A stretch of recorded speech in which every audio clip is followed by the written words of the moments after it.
네, 화제가 되는 이슈 콕 집어서 파헤쳐보는 시간이죠. 아침의 픽 시작합니다. 오늘의 픽은요. 새해부터 들썩이고 있는 물가 관련 소식 짚어봅니다. 이인철 참좋은 경제연구소장 모셨습니다. 안녕하세요. 네, 올해 1월 소비자 물가 상승률 2%대로 뛰어 올랐습니다. 장바구니 물가 걱정하는 분들 많은데 사실 이거 새해 초에도 우리가 걱정을 했었는데 구정 지나서도 걱정을 하고 있어요. 맞습니다. 참 이 설날 지나면 네. 물가 좀 잡히겠지 그렇죠. 했는데 여전합니다. 마트 가시면 뭘 보세요? 주로 채소류, 주부님들은 과일류거든요. 그렇죠. 물가 가장 지난달 많이 오른 걸 따져봤더니 무예요. 식당에서 깍두기 보기 어렵습니다. 그럼요. 무가 1년 전에 비해서 80% 올랐고요. 많이 올랐네요. 배추가 67%가 올랐는데 배추보다 더 오른 게 있어요. 제주 당근입니다. 아, 당근이요. 당근이 76% 올랐습니다. 그리고 지금 냉동김밥 수출이 잘 되고 있는데요. 김밥이 35%, 과일도 만만치 않습니다. 배가 30% 올랐고요. 가장 저렴하게 먹을 수 있는 제철 과일, 예. 귤도 27%가 올랐습니다. 월급이 이 정도 올랐으면은 정말 그렇죠. 좋겠지만 그러다 보니 소비자 물가 지수가 5개월 만에 2%대에 진입을 했는데요. 아마 기억하실 거예요. 한 해는 물가 관리 목표치는 2%입니다. 지난해 9월만 하더라도 물가가 1%대로 떨어지니까 이제 한 해는 금리 내려도 되는구나 네. 안심했는데 지난해 9월 1.6%대로 내려가는 소비자 물가 지수는 10월에는 1.3%로 최저점을 찍고 드디어 이제 5개월 만에 다시 2%대로 진입했는데 도대체 물가 왜 올랐느냐? 상승의 주범은 두 가지입니다. 네. 하나가 국제유가 환율. 알겠습니다. 장보러 가서 담을 게 없다라는 말이 나올 수밖에 없는 상황인 것 같은데 짚어주신 것처럼 고환율, 고유가, 물가 상승에 직격탄이 되고 있다고 해요.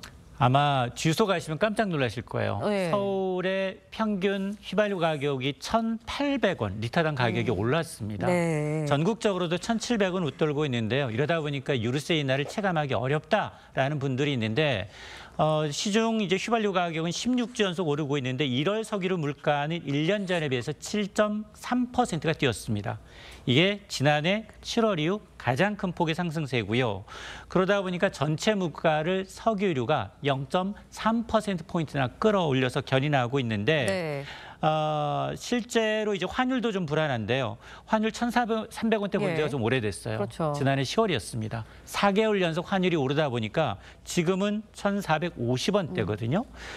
결국 지금 지난달까지 한 7%가 뛰어서 이 원화 평가 절하폭도 예. 글로벌 금융위기 이후 이제 최고 수준을 경신하고 있는데 환율이 오르게 되면 우리는 수입 물가는 달러 주고 사오거든요. 그렇죠. 그러다 보니까 대부분의 가공식품이 영향을 받고 있습니다. 네, 알겠습니다. 그런데요, 생활물가 지수가 2.5% 올랐다고 합니다.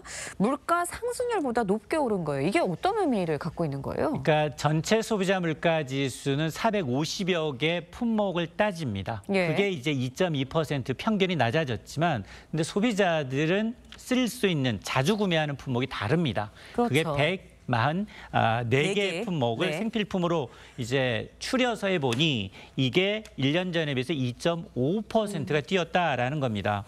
자, 이게 이제 반년 만에 최대치인데 이 얘기는 무슨 말이냐? 소비자들이 직접 마트 가서 구매하는 건 생필품 가격은 전체 물가보다도 훨씬 더 뛰었기 때문에 체감 물가가 높다라는 거고 이렇게 이제 체감 물가와 이제 괴리감이 좀 커지다 보니까 뭐 밥상 물가, 신선식품 물가 모두 다 이제 오르고 있다라는 겁니다. 네, 그런데요, 환율 상승세 짚어주셨잖아요. 그래 트럼프 정부가 다시 들어섰습니다. 그렇다 보니까 관세 전쟁 시작됐다. 이런 뉴스들이 연일 나오고 있어요. 물가 상승률 더 자극하는 거 아니냐 이런 지적이에요. 맞습니다. 정부가 그래서 이제 물가 전망을 어떻게 하고 있느냐 조금 다른데 상고 하적. 상반기는 다소 높습니다. 예. 그러나 하반기 가면 다소 안정될 수 있다라고 보고 있는데요.